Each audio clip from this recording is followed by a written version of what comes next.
What if your neighbor asked you to take 20 minutes one night to help him? Would you do it?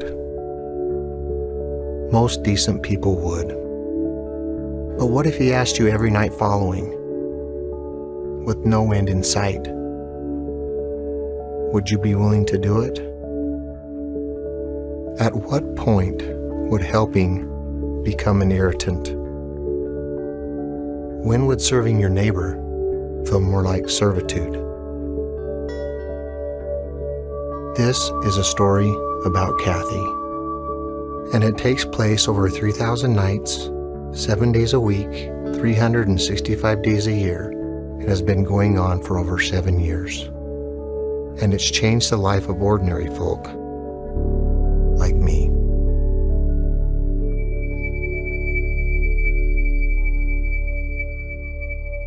To be brutally honest, it was a hard thing for me to be excited about. It was more of a burden than anything. I was in Dr. Nord's office, my neurologist, and he proceeded to tell me I had multiple sclerosis. And I looked at my husband and I said, "Did you just hear what the doctor said?" It's documented proof that I am 1 in a million. We'd been married 16 and a half years. I assumed my husband was okay with it. And I think that it may have been too much in his mind, thinking things were going to get worse. It hurt tremendously. Throughout the divorce proceedings, I went from walking with 1 cane to having 2 canes, and then I had to use a wheelchair. Kathy has lived in this home and in this neighborhood for a long time. In order to stay in her home, she had to have help getting in bed at night. She wasn't able to get out of her wheelchair and put herself into bed. Her boys carried the burden prior to us coming in full-time and lifting her into bed, and it just became a lot of work for her boys. They would come in the mornings and help her out of bed. We got together as friends, neighbors, and a church group. We told her that we were here and that we had 40 or 50 men who were willing to come in. Every single night, night after night. Helping Kathy into bed itself, it's a little bit weird. It was awkward. You know, I'm kind of phobia around sick people. At first, I'm kind of like, I think that's why I was so stiff. And when they said, just toss her, I'm like, okay. And of course, we're not supposed to do it that way because she went about, halfway across the room and bounced in her bed. So it's not just throwing somebody in bed and saying, see ya. There's a process to it. 2 guys from the neighborhood arrive at the door. Get her Mel. Ring the doorbell. She yells to come on in. And she always wants to talk with you. Kathy will talk your ear off. Kathy knows how to talk. You can't have a short conversation with Kathy. You walk down the hall, down to her bedroom. Get the bed ready. Pull off her slippers. You have to choose a side you want to be on. Each of us put a hand behind her back and underneath her legs, and we just lock wrists. And then lift straight up, move forward, and then dance around the chair a little bit. Try to gently set her into bed. And then the fun begins. She's very particular about how she has got to be set up in that bed. And then you have to sit Kathy up, move the pillows 100 different times, lay her back down. When it looks like she couldn't be more uncomfortable, that's when you got the thumbs up and everything was okay. And then the fun part starts of parking the motorized wheelchair. You make sure that she's got her phone. We position her canes so she can use them to reposition herself at night. She'll have her water, some pills. Make sure that the wheelchair's plugged in. Turn off the lights and lock the door. And you're done. We were approached that we would maybe have a 2 or 3 month assignment. I felt sympathetic to the situation, but I felt like, I've got other things I need to deal with. First of all, it's, I don't have the time. And how long can it last? When's the end?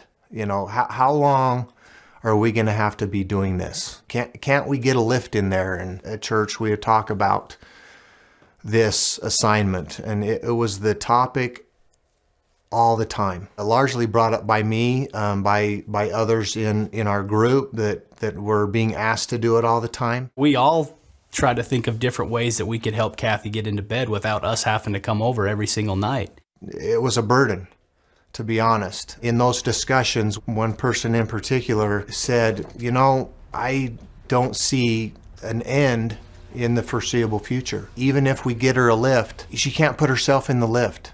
That's not an answer to the problem. He said, if you're not willing to do it, and if there's those who are not willing to do it, I will do it myself every night if I have to. And so really it's at that time when I think I had a change of heart, when I had to take a look at myself, my own spirituality, my own conviction. I was nowhere near where I should have been, and I decided to change. I had a man in that kind of had the same attitude that I had, that this has got to be a quick thing and I've got other things and I'm busy. I remember he got really quiet when we went in and lifted her into bed, and I remember we came out front, big burly guy, just in tears as he left the home. He turned around and he voiced to me, he said, I can't believe that I thought that this was a burden. You got to realize too that I started to get to know Kathy. She's taken such a interest in my family. He can come and he lifts me into the bed by himself.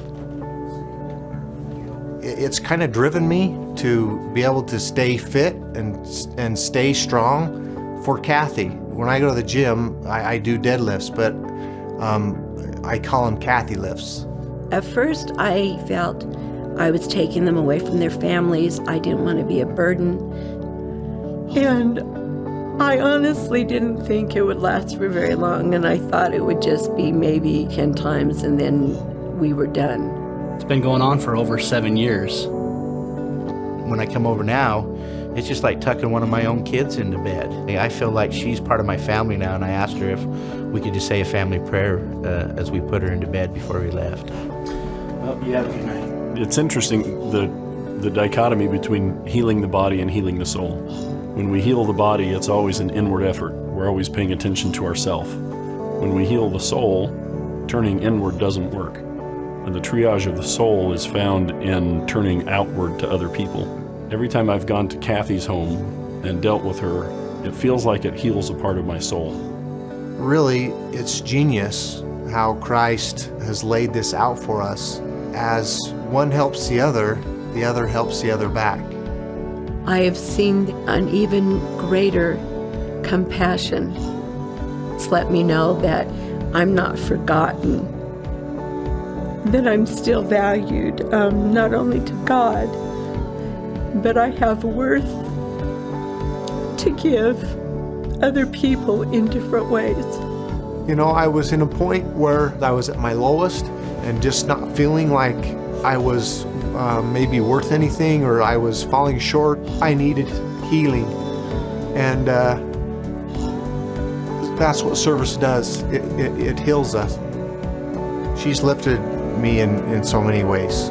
This was that opportunity to serve one of his children. I never realized what that meant until I had this experience of lifting Kathy.